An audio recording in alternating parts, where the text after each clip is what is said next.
Druidry is about your own personal, unique and individual path. It is about how you relate to the worlds around you, how you relate to yourself, others and the divine. It's how you experience the world. It's only through learning these lessons and gaining these experiences can you be truly effective in this world and help others.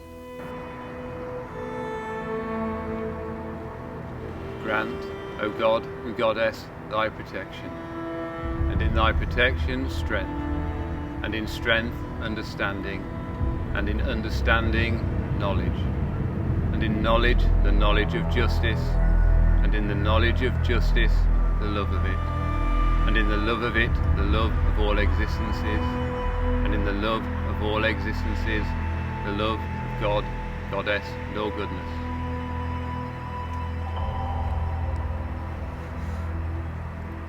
May Arwen surround me.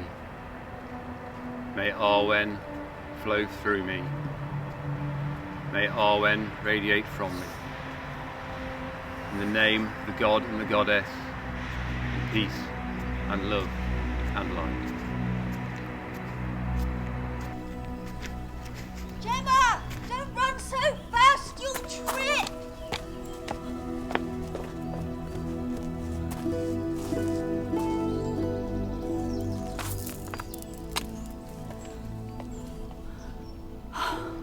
Trees of life, of peace, and of wisdom. Strong in your growth, your leaves shelter us. We thank you for the fruits you bear, and ask that you share your knowledge with us. Dragon Tree Rune, which was a series of lines which made it look like a dragon's head, or a tree, depending on which way you looked at it. And I was walking to my allotment at the time, and when I was passing through the Arboretum in Nottingham, there was dragons painted all over the floor in some kind of chalk or something like that. And then when I got to the actual Arboretum itself and I could build my fire, that just kind of gave me that little edge of connecting with fire, connecting with myself. And since I did that, that's when I got the flame back for going back into acting again. So I reconnected with the flame that I already had. It's just that it was so low, I didn't recognize it at the time. And back then I was deeply unhappy. But once I did that, and that affirmation of the dragon, it flared back up again. Why are you hiding? I don't bite. Why are you talking to the trees? I'm a druid. Do you know what a druid is? No, we haven't been taught it in religious education yet. The word druid comes from, we surmise, comes from a derivative of the word dieu, which is the Celtic word for oak. So druid means man of oak, and druidry is a spiritual tradition that encourages people to expand the repertoire of inner skills. In the old days, in the ancient days, it's alleged that druids would train for 20 years to actually be recognised as a druid. You know, there's lots of different druid orders that have different philosophies and backgrounds.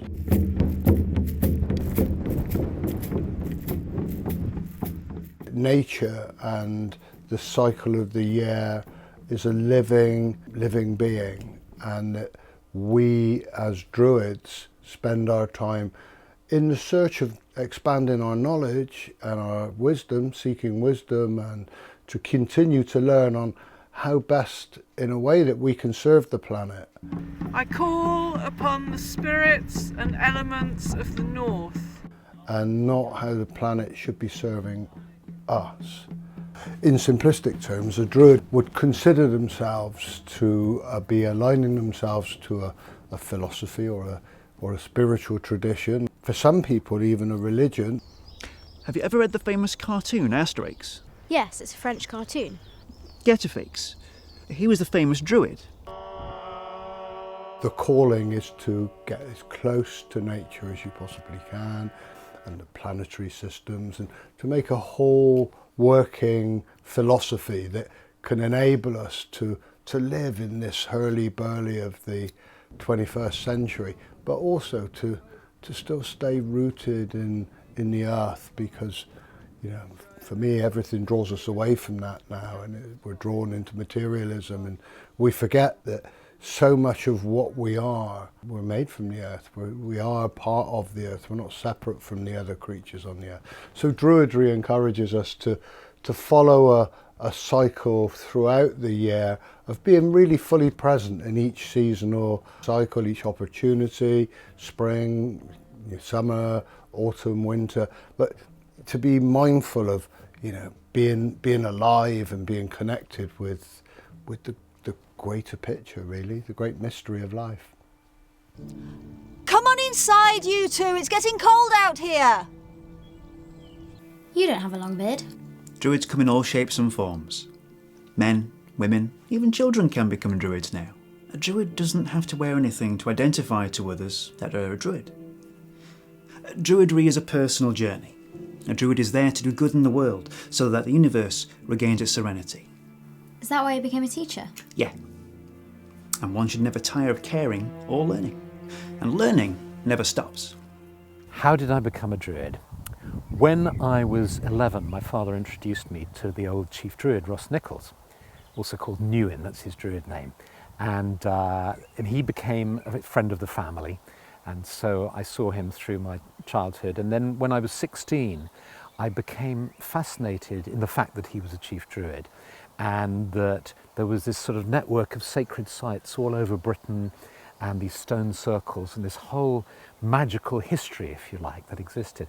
So I asked if I could study with him. And I started studying from the age of 16. And then I asked to join the order. And he said, no, you can't until you're 18. So, and you know what a 16, 17-year-old is like, how impatient they are. So I had to wait till my 18th birthday. And then at Beltane, I was initiated on Glastonbury tour into the order. Everybody sees Druidry differently. A Druid more or less has the same kind of life as everybody else. So they have regular jobs, and some can work with the earth, so they can become closer to nature. Because a Druid seeks to understand the universe, as well as the others who inhabit it. The Druid seeks fullness and harmony.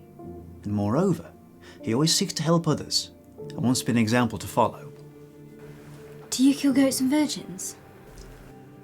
Who fills your head with this nonsense? It's from films I've watched. Well, Druidry isn't like it is in the films. When we accept it into our lives, it becomes a store for healing and creativity. We even have our own ceremonies and rituals. Why? Well, to celebrate the passing of the seasons, all the phases of human life, or the attainment of our personal growth. We've got 8 ceremonies in a year, you know, the solstices and the equinoxes. But the main ones that we celebrate is Imbolc, Beltane, Lunasa and Samhain. And so if you start at spring, the themes that we explore at springtime is new beginnings, you know, things are fresh, that kind of stuff. And it swings around to Beltane, and that's where everything's fully alive. And so we have like the May King and the May Queen and maypole dances, that kind of thing. And then it swings around to Lunasa time, and that's your harvest. And then when it gets round to Samhain, which was why we've got Halloween now, Samhain is all to do with honouring your ancestors. And so the themes in a year is new beginnings, you act upon it, then you reap the rewards of it, and then you let go. And then something like winter solstice, for example, basically what's happening there is the first light that comes across in the first moment of that dawn of winter solstice is when that energy of the year is coming back, and so we honour that moment as well.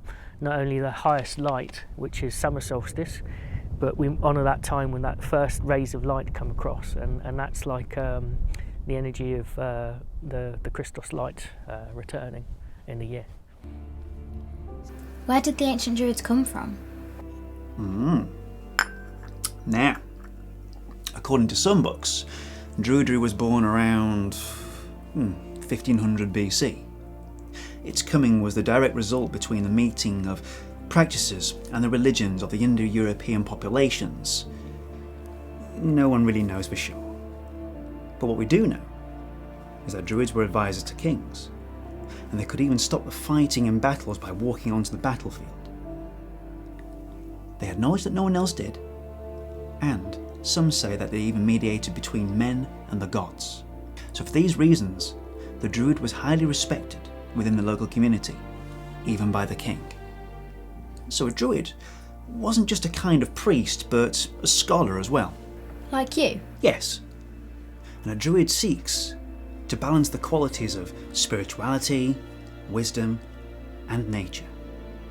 And following that teaching tells us that we need to balance these qualities within ourselves, because they unite us with the earth, the seasons, and the stars. I think the easiest word, it's connection, it's balance, it's a framework for life. It's how I view life, it's how I filter life. It's been part of me for 30 years now, near enough 30 years. And it's all about connection with people, connection with nature, connection with myself, and a reverence for life and the sacredness of the planet.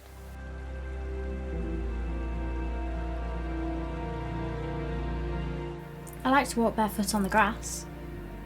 Wanting to be close to the land inspires us to walk barefoot in the grass, to swim in the river, to lie under the sun, to feel the wind upon our skin, and to become closer to spirit.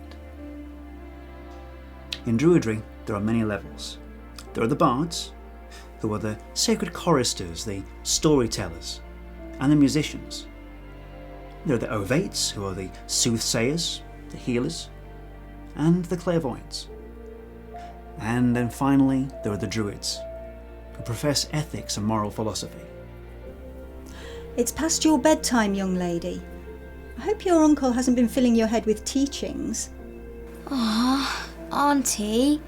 I'm not ready to go to bed yet. I want to know more about Druids.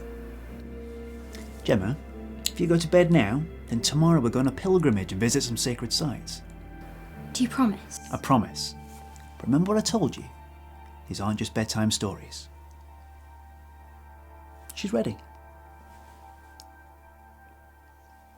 I've had a lot of health issues during my life, which culminated in open heart surgery and nearly dying when I was 21. And I had a bizarre near-death experience there, and that propelled me into a whole pilgrimage afterwards to try and make sense of what had happened to me, which led me to go into various different spiritual traditions to try and find if I felt at home there. And I tried spiritualism and Buddhism and Native American shamanism along the way, and I met some beautiful people and the beautiful traditions, and but it just didn't feel quite right.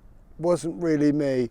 And then, you know, through a whole series of synchronicities, because I don't believe in coincidences anymore, I was led to, through a little booklet, I found an advert which said, "Are you interested in native British spirituality and a revival of Druidic practice? If so, contact this address," which I did. And I knew there was an internal knowing straight away that I'd found something special. And lo and behold, when the first set of lessons came through the post and I sat there and read them, and there was a covering article that said, you know, "As in peace you come to this place, if so ever you choose to leave, you go in peace and with our love." And I thought, yeah, I've come home.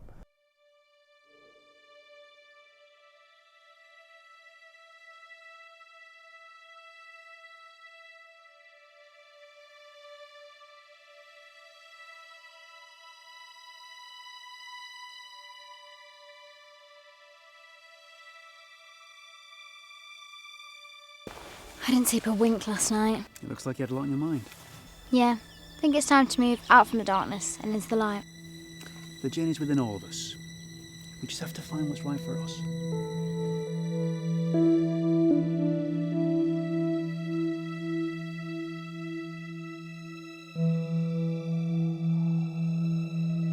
I can assure you that when you've camped in a field in all weathers, when you've participated in ritual and been part of ceremonies and deeply ceremonial happenings, like walking over the land at night to encounter different deities, for example. It creates a very strong bond which is not easily broken. So it's really enriched my life hugely in that way.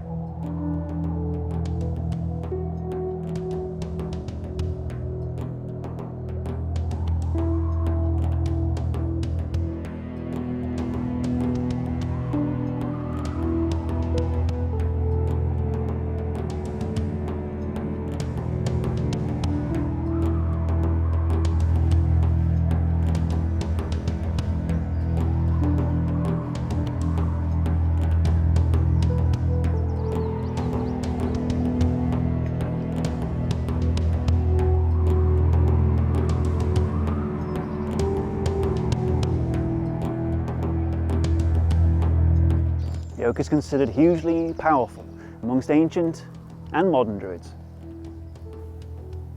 The oak is a living legend, representing everything that is true, wholesome, stable and noble. The world is a difficult place to live in, and however protected a kind of life we've had, or however lucky we've been, we will still encounter difficulties and suffering and challenges and so on.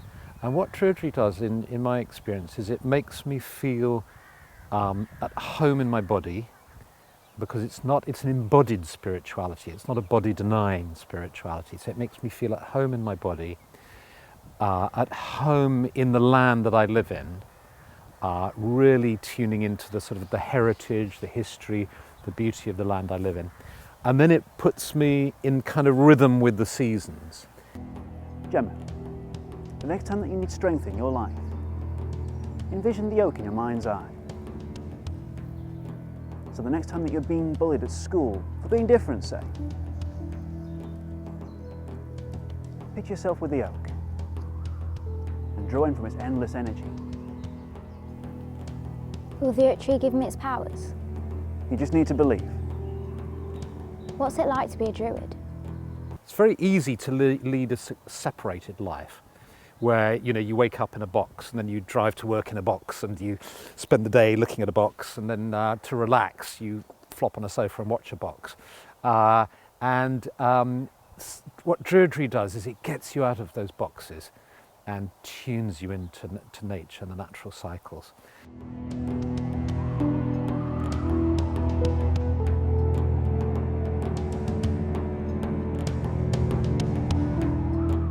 Druidry is a kind of intertwined all the time. So things that you do, even now, recycling and looking after the environment and teaching my daughter about it, that's all part of sort of a reverence for life and the land and looking after it, which I think are fundamental elements of Druidry itself.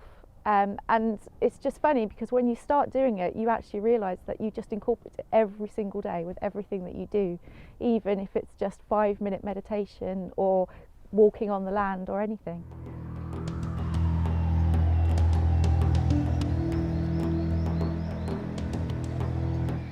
The trees are talking to us. They're the speakers of the forest. Listen not with your ear, but with your inner senses, and hear what they have to say.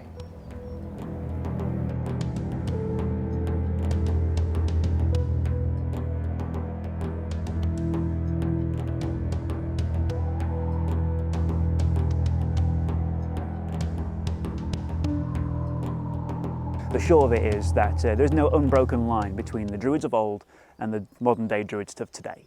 So a Druid today is someone who combines their spirituality with storytelling and also creativity, as well as helping their friends out, whether that's just in giving advice or even doing things like divination or using an oracle deck or working with the earth in some way, such as using herbs, recognising plants, caring for things. There are many who believe that Druidry is a cult and they walk around naked all the time.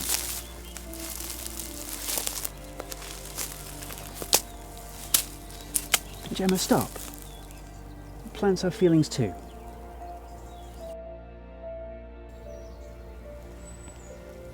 Allow yourself to follow the plant's teachings. Close your eyes. How do you listen to the plants? Nature will allow you to listen. This is why I became a druid, to understand the universe and decipher all forms of life. My temple is nature and the forest.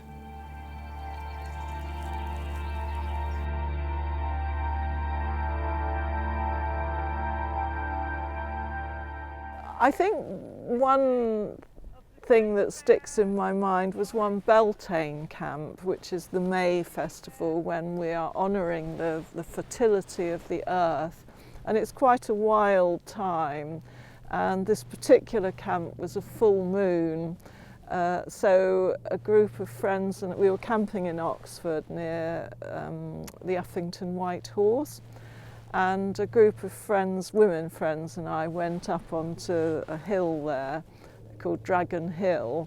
And in a wild moment, we all took off our clothes and danced naked under the moon, which was not something I would ever have imagined doing in my non-Druid past. But as a Druid, it's the sort of thing that just feels completely right and natural. I hasten to add there were no members of the public around. But so there was that. We've had wonderful experiences at camp, very magical times.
Well, the solstices broke up the year to have the longest day in summer solstice. And, you know, there's a mode of consensus that says that probably for our ancestors, we have the whole thing these days with lots and lots of people who wouldn't consider themselves to be druids or pagans come out for summer solstice. You know, I run or help run with a bunch of guys a ceremony at Stanton Drew. And we do all of the two equinoxes, the two fire festivals, and the solstice, summer and winter. We get an array of different people from multiple backgrounds that just have an inner longing to come out and do something on the longest day and the shortest day. I've heard of the summer solstice, but what is it? The summer solstice marks the point of greatest light, the promise of the harvest and the growth of the warmest months. As night follows day, darkness follows light, and winter must follow summer. Let's take a look around and listen to the sounds of nature.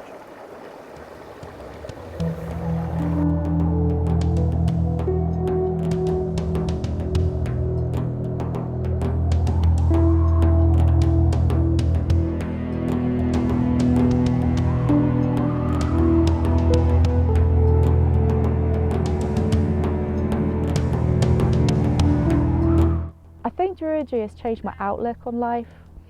It's made me less materialistic, much happier in myself, in where I live, and also it's really helped me to develop my creative side. I was very much a science person, but I've discovered I like drawing and painting and So it's changed my life quite a lot, actually.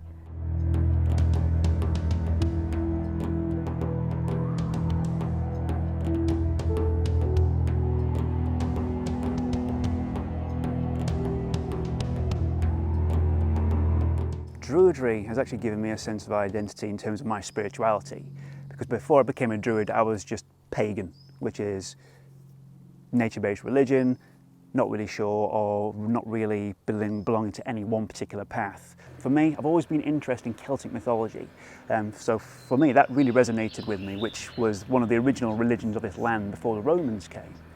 So I was already attracted to that.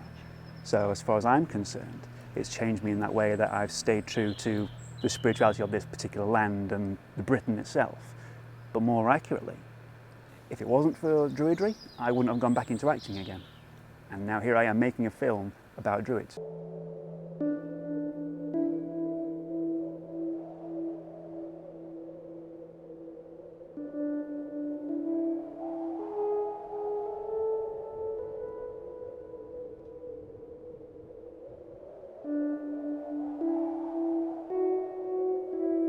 What is this? Well, there are many people who believe that the stone circles were built by Druids. But in fact, it was a Neolithic man who built many of them. And so throughout time, the standing circles have been thought to be either trading posts or even Druidic temples. And at the end of the day, no one really knows. What does being a Druid mean to me? It means following a spirituality that helps me get in tune with the land, that recognises the beauty and the spiritual nature of trees, the fact that they are our brothers and sisters, our spiritual guides even, and teachers. Trees can be teachers for us, I think. And Druids are famously known as tree huggers, and to hold a tree and to connect with the spirit of the tree is one of the most wonderful things, I think. Druidry helps me to get in touch with the seasons, get in touch with my body, my intuition, my instincts, and it's a path of spirituality that recognises the beauty of life. There's a lot of reasons or ideals around why the oak tree, but the oak was very much the tree of these lands going back in Celtic times. Oaks, predominantly oak forests, spread mostly across the land. It was a wood that was very giving. It was very good for the building of the houses and the work that they had to do, so they honoured the oak for that. But also the oak, the acorn, the mystery, the tiny acorn. Out of the tiny acorn grows the massive oak. The oak tree in its own little world has over 300 species of fauna, insect and plant life that grow nowhere else. They live predominantly around the oak. So the oak, I think it's symbolic of being a giving tree. It's about strength, solidity. Oak wood, as you know, lasts for hundreds and thousands of years. So, it's about being solid, and it's about giving, because by the time you become a Druid, the ideology and the spirituality behind it is that, we become teachers and we go out to the world and we give of ourselves in service to the greater good of the natural world, but also mankind. So you might call that space, and then the other element of being a Druid is time. We talk about ancestors, we talk about history, we talk about stories. So there's a connection to the past. There's a real striving to be fully in the present, and also to be aware of the future or potential futures. And that also informs our identities as individuals. So who are you? Who are your ancestors? What is your story?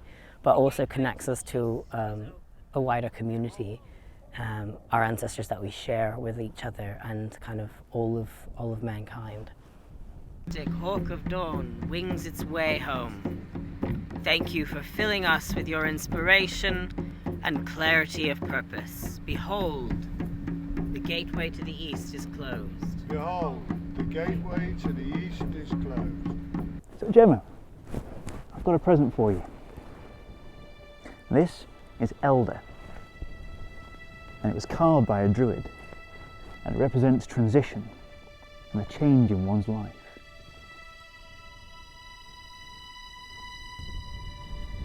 Thank you. It's made it generally richer, deeper, more spiritual. I think it's possibly saved me from more mainstream consumerist life. It's given me framing a purpose to work with. It's become part of my identity, which I don't know what it'd be like. I can't imagine it without that. I don't know where I would have ended up. So that kind of, again, it comes down to connection with myself and those around me and with nature. It's just given me a rich appreciation of how wonderful life is and how wonderful creation is, and how lucky we are to be part of it, and how we should hold that as sacred, really.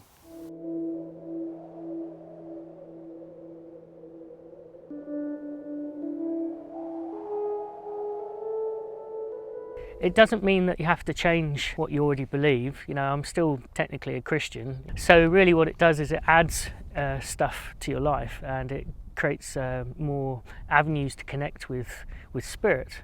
And so I don't go with this kind of God that's outside of me. I have a feeling of like a personal connection with life itself, and by doing that and honouring the seasons, it's a way of tuning in with the land and moments in time, and so you can get a real sense of being part of life itself. You know, you don't have to be a pagan to be a Druid, so you can just be honouring the seasons and the elements. There's no one way of being a Druid. What it does for me, it makes me look at aspects of who I am and how I relate to people, and so it's like a self-discovery path.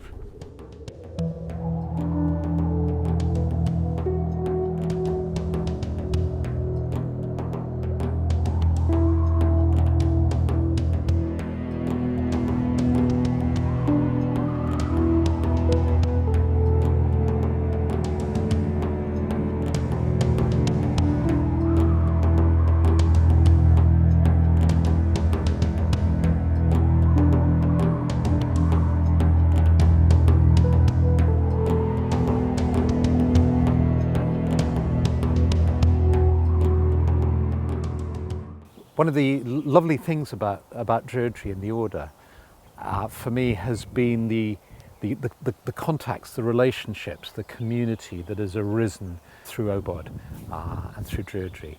And so I've met the most extraordinary people and wonderful people all over the world that I wouldn't have met beforehand. And I know, you know, people have married and come together and created all sorts of interesting initiatives as a result of Druidry, and I find myself in all sorts of extraordinary settings with all sorts of interesting people as a result of that, and that's been a unexpected benefit, I suppose, or gift that Druidry has brought. It's been lovely.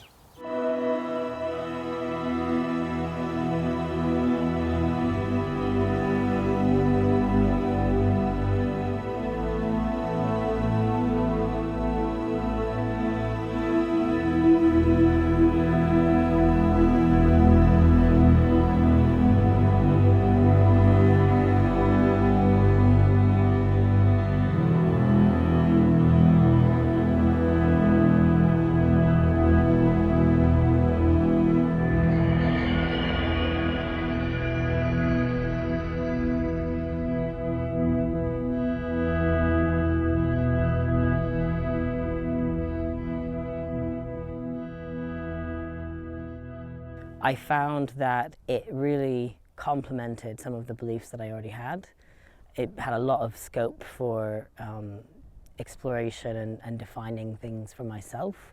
I combined it with my home religion, and I found that it's really given me a sense of fulfillment and sort of completed a circuit, so to speak.